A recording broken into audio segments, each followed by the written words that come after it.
Number 6, there are 3 accents. 3 accents. The acute,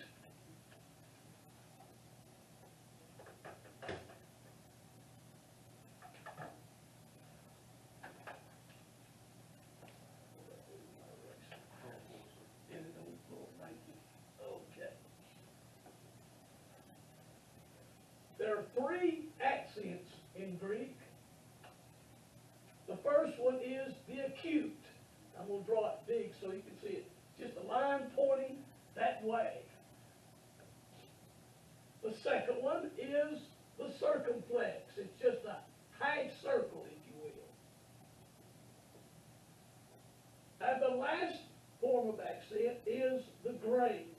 And I always remember the grave because it points back this way. Any way you can learn with association, you ought to use it. Acute, circumflex, and grave.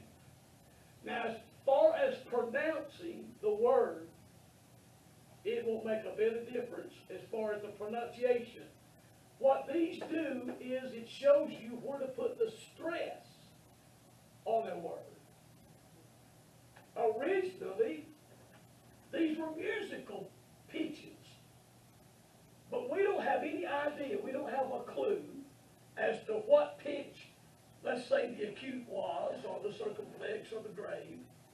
So the best we can do today is say that these accent marks help you to know where to stress the word, to put emphasis on the letters. It's a mark that shows you how to stress the word. That's the best I can do. So, acute, circumflex, and the grave. These accents, like the breathing mark, stand over a vowel, and in the case of a diphthong, over the second of the 2 component vowels. Now, I didn't give you the breathing marks because modern Greek does not recognize the rough nor the smooth breathing. Sometimes you may see in your Greek New Testament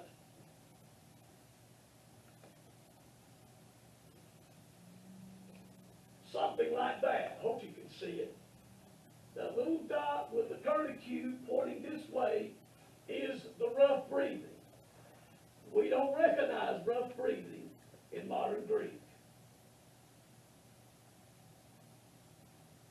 Erasmus would say, with Omicron and rough breathing, he would say, ha!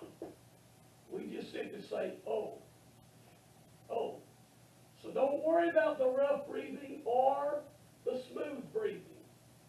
We will not be pronouncing any word with the breathing marks, rough nor smooth. So that's a plus for you.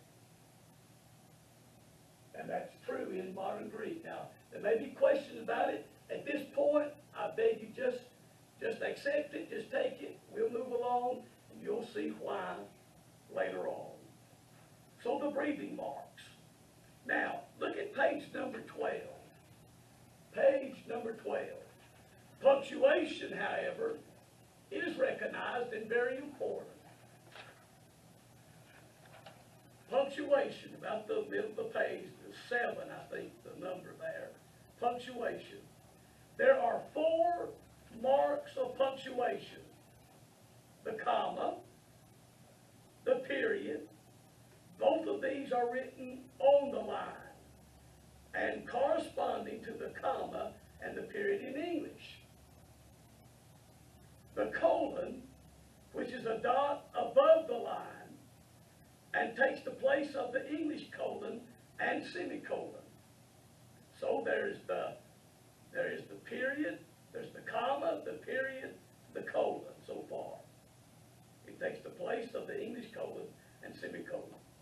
And the question mark, which looks like an English semicolon. And you'll see them as we read the Greek New Testament.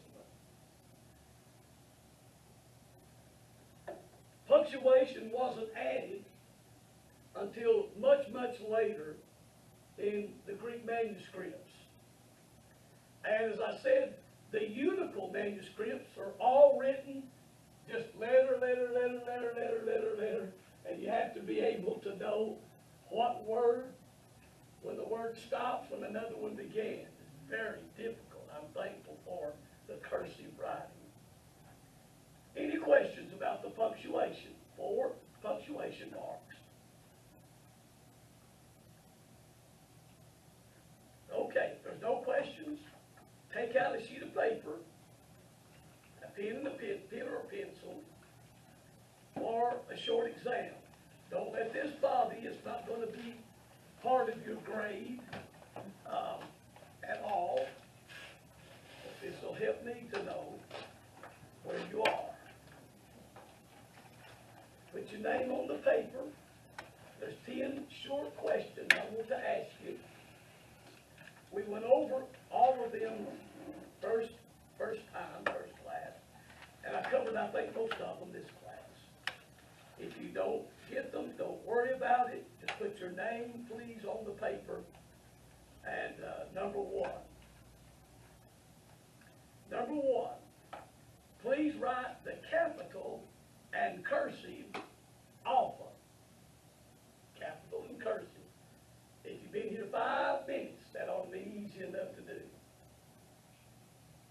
Alpha, capital and cursive.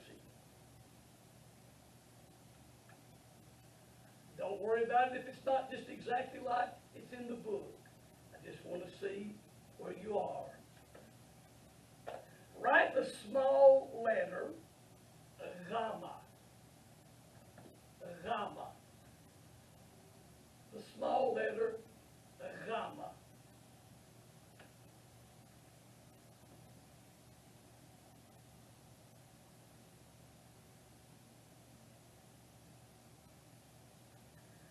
Write the capital letter Omicron. Capital Omicron.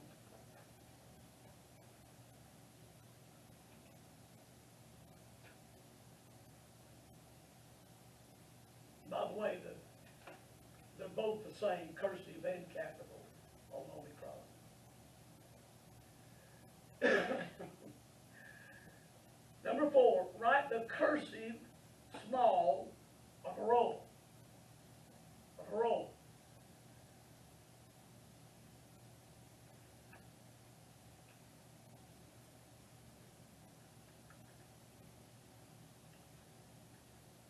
Number 5, we move on to something else then. Write the cursive omega. Omega.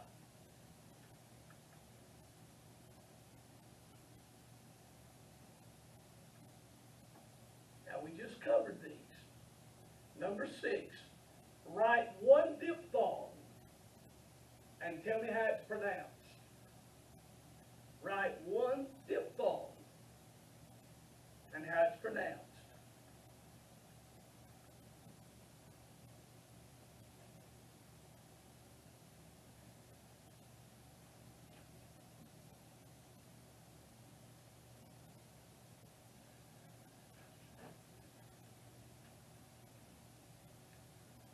Don't worry about this. If you're not getting it, don't worry about it. It's not going to go on your grade.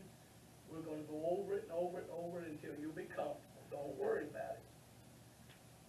Number 7, true or false? Some letters are both short and long. Some letters are both short and long.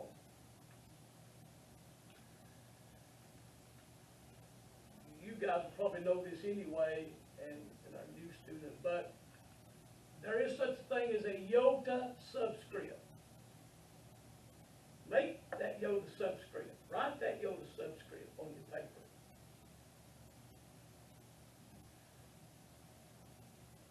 The iota subscript. That's number 8. Yes, ma'am. Number 8. Write a iota subscript. Subscript. Write a iota. You know what a iota is? Letter. Iota subscript. Subscript. said this a dozen times already, so I know you'll get it. Number 9, in the modern Greek pronunciation, we split the diphthongs. True or false?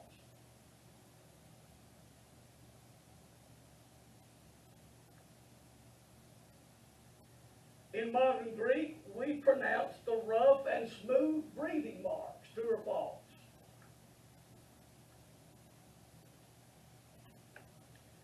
And here's your bonus. What's number 10? Number 10 is in modern Greek, we pronounce the rough and smooth breathing marks.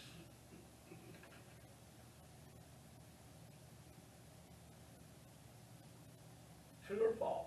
We pronounce the rough and smooth.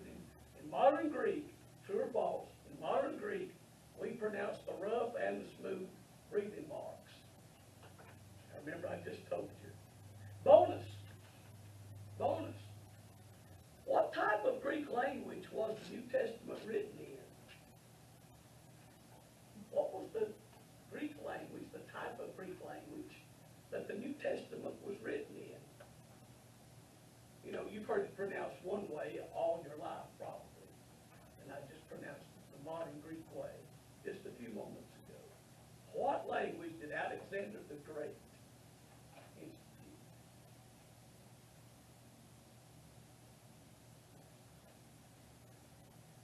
Okay, don't worry about them. Pass them, if you will, to your right. I'm sorry, to your left. Your military left. I'm sorry. Pass them to your left, and I'll come get them. Thank you.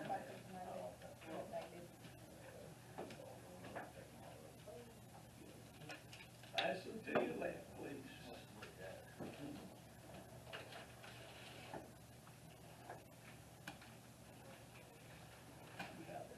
Thank you, sure.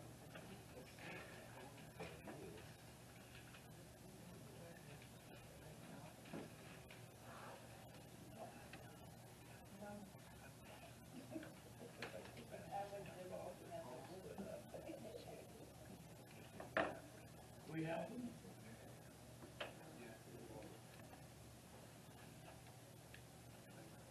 All right, thank you so much. Okay.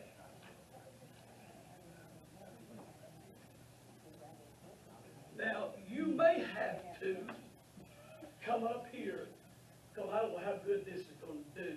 So if you don't care, those on the back, just come up front. I want to show you the difference in the modern Greek pronunciation, since we've just talked about it, and the Erasmic pronunciation. This is an old tape, 36 years ago. The professor that I led to the Lord, when he was just a very young man, began studying Greek and taught a Greek class, but he uses the Erasmic pronunciation. I'd like for you to hear it. You'll see how that the language loses its euphony. Yeah, you're free to see it here where you want to. Okay, let's see if we can hear this now. Now notice that you pronounce the letters. And let's try something with the letter gamma. Did you get that? Okay? Write this word if you can. Gamma, alpha, rho. Just write, I'm spelling a Greek word for you. Just make this form, don't write out, G-A-M-M-A, alpha, but just a sign for gamma, alpha, rho. All right, what was wrong with that? The first letter, he said gamma, right? How do we pronounce it? Gamma. Gamma, with a breath to it, not gamma, but gamma. Gamma. Okay, let's see what else he says. Okay. Everybody got it? Somebody pronounce that. Gar. Okay. That means 4. Like 4 he went. Okay, try another one. Gamma, eta. You might not have got that. Gamma eta, he said.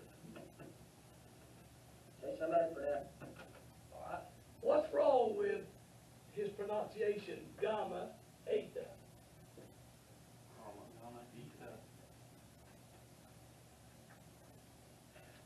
That's right, gamma, eta. Now, he'll pronounce this as gay. But remember what I told you about the gamma. It's pronounced two different ways. There's a hard gamma, rough, guttural gamma, and there's a soft gamma, or gamma. And this should be pronounced ye. Not he, but ye. Ye. We'll see it more when we get to reading the Greek New Testament, but it's not gamma, eta, it's gamma, eta, eta, ye, pronounced like that, ye, ye, okay. So you can see there's a lot of difference in the pronunciation.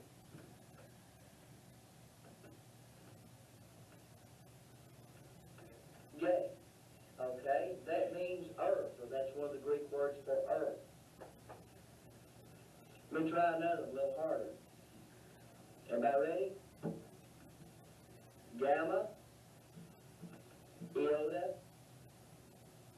Place your accent over the iota, which is just a little mark like this. So place a little mark like that over the iota. What's wrong with that? Gamma, iota. First his pronunciation of gamma is wrong. The other is, it's not iota, it's iota, iota. You can just barely hear a little slight hint of an E there, but it's pronounced iota, not iota, but iota. Omicron, You got that one right. mu, alpha, iota. And let's see what. He pronounced this mu. Remember I told you Erasmus would pronounce the epsilon, oo. That ought to be pronounced me, me. And the same way with knee.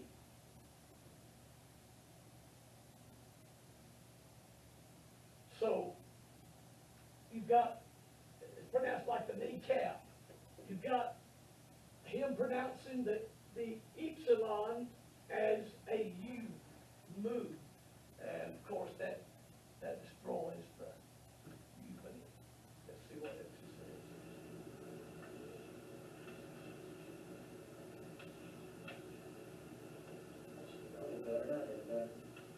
Okay, did yours come out anything looking like that? Gamma, iota, mu, omicron, mu, alpha, iota. Anybody want to try to pronounce that? Okay, that's genomine. So he said, genomai. And when the gamma is followed by iota, it's a soft sound, not a guttural.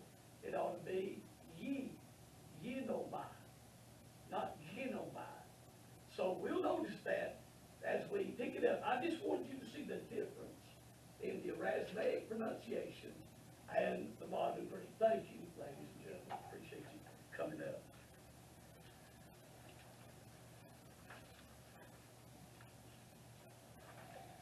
Okay, here's something that's going to take you a while. It does most students to learn. So don't worry about it, but it's a lot of it's memorization. But turn with me in your books to general rules of accent. So page number 14. General rules of accent. Now there are rules that we must observe when we're trying to pronounce a word. And these general rules will help you tremendously. It usually takes about a month of everyday study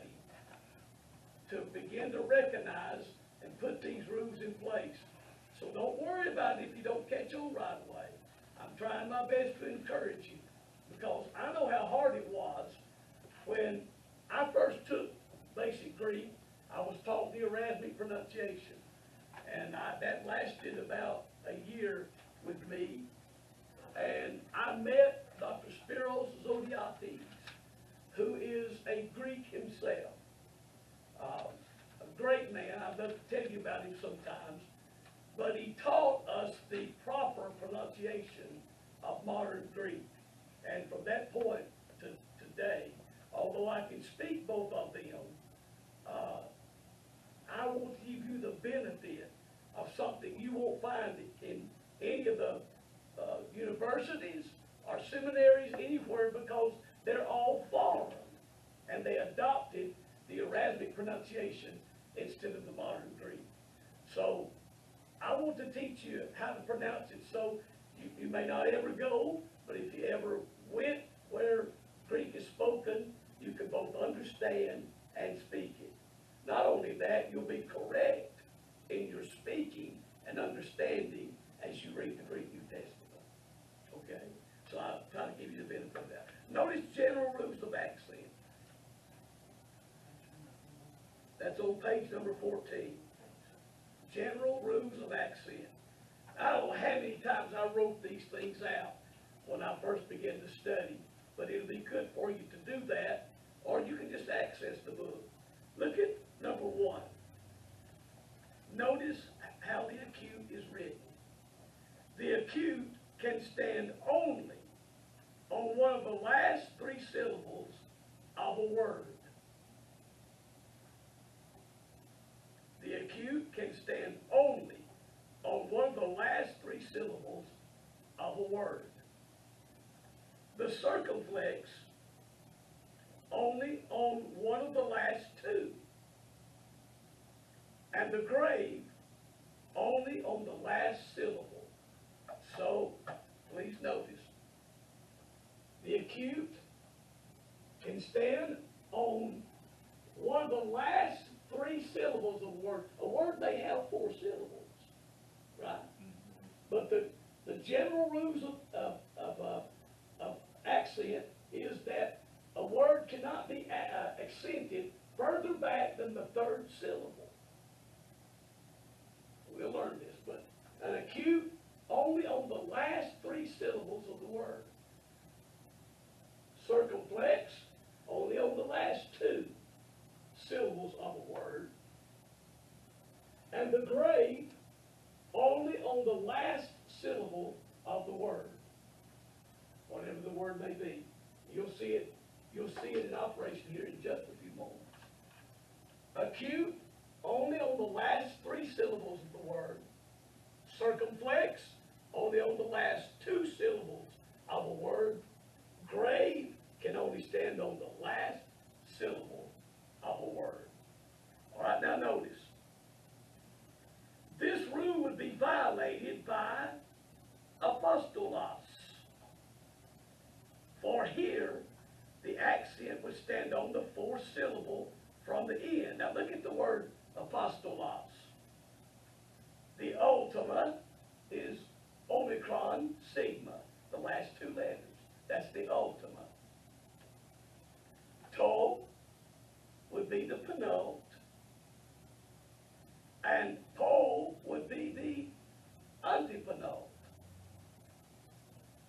So what's wrong? Alpha is also a syllable. What's wrong there with the word apostolos? If the acute can only stand on the last 3 syllables, what's wrong there? Can't go over the name. There you go. It cannot go over the alpha because that's the 4th syllable. So, rule number 1, the acute can stand only on one of the last 3 syllables of a word. Now, so the rule would be violated by the word apostolos. Where would the acute be placed here? 3rd syllable, right? The acute would be placed on the po, the 3rd syllable. All right, now notice.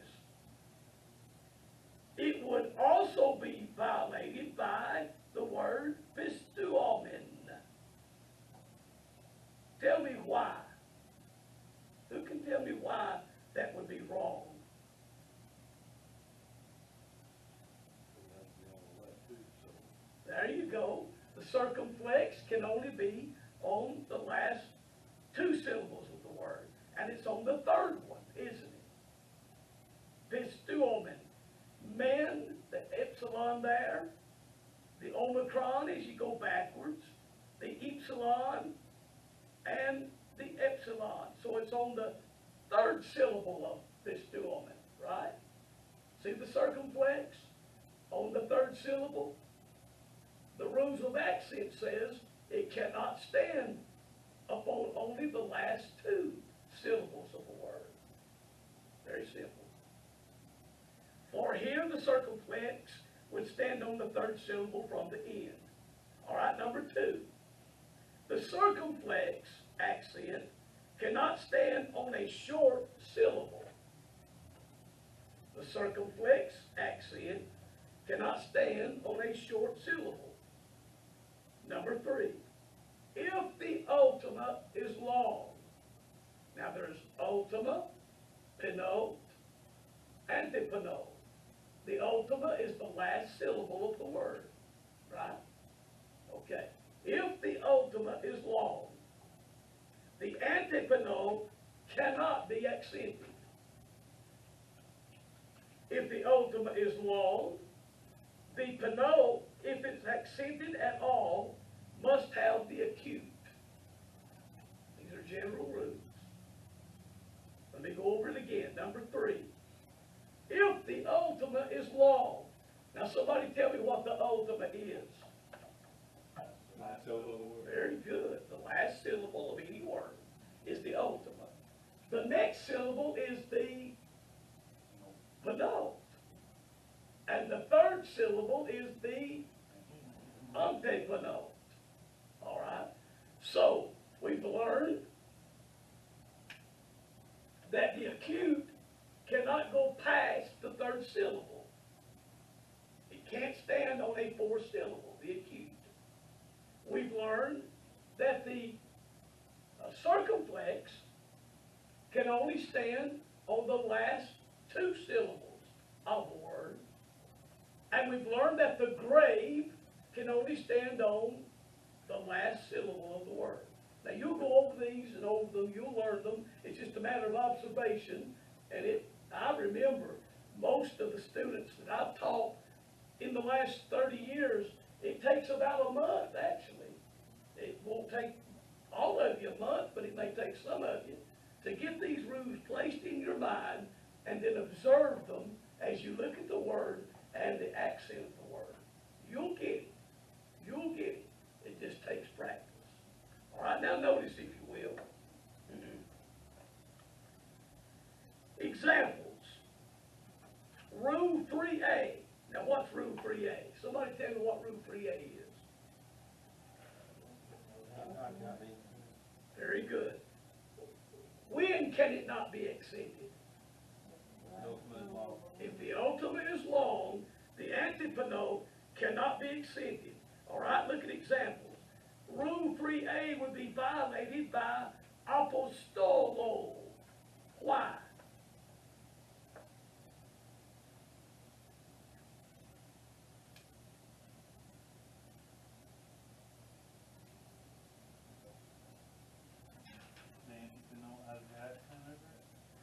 Okay, look at your ultima. The ultima is long. Look at the next word, apostolu. Look at where it's accented in the poem, both of them. Because in these cases, the ultima is long. And if it's